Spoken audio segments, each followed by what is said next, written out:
Another property managed by the Indianapolis Museum of Art is this Art and Nature Park, the 100 Acres. And joining me to talk about this is Chad Frainer. Chad, this is a magnificent space. I really enjoy it.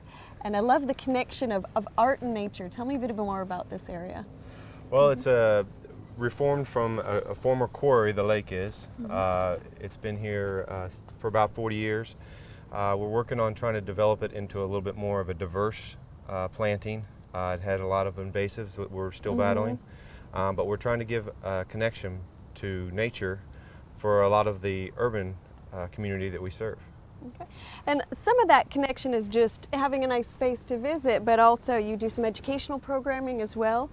Yes, we do public tours, free public tours every week. We do private tours, and then we do classes and educational material, and then some research with various local colleges.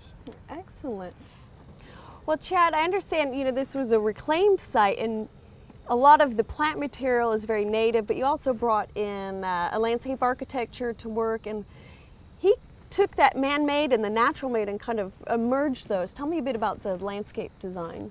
He really wanted to focus on what we call the journeys, which is the pathways, but also the feeling of the site.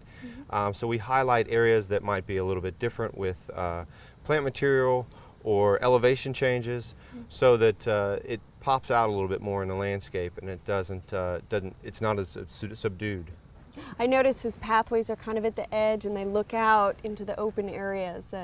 Helps with that experience, the journey. Yes, you get a contrast from the very open spaces versus the interior spaces, which are the feeling of much darker, a little bit more quiet, versus those that are along the lake or elsewhere. In the meadows. And I suppose that also gives you an opportunity to incorporate a greater diversity of plant materials as Yes, well. we do. We've planted almost 15,000 plants in the last few years, all native to Indiana, and we're trying to just diversify the planting from what has been somewhat man-made in the past.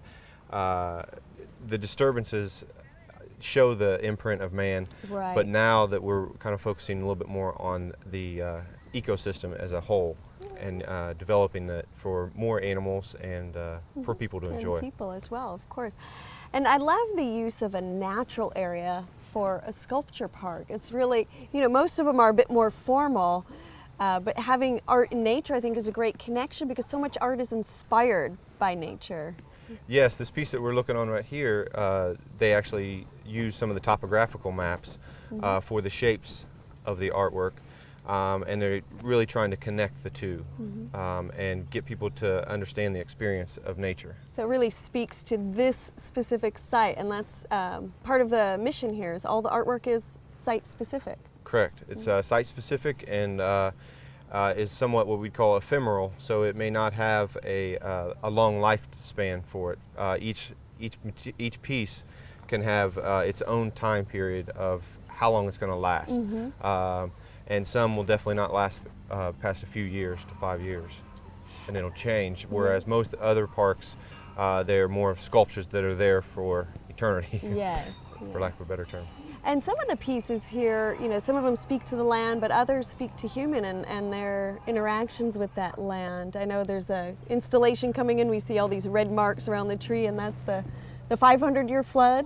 Yes, correct. We're trying to highlight the river, and for people to understand where their water's coming from and where it's going to.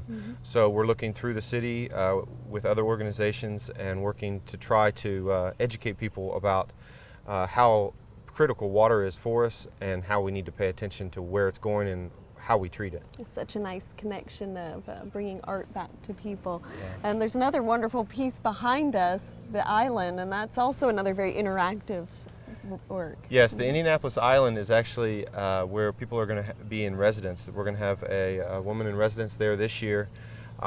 She does a lot of activities with the public, but also blogs, and uses a lot of social media for that. But she's actually doing a couple experiments this year on trying to improve the water quality with what they call myco booms, which will be booms of microfungi to try to not purify, but improve the water quality. The water. Yes. Really interesting. Well, there's one more piece that I wanted to look at with you. Why don't we go move over to that side? Okay.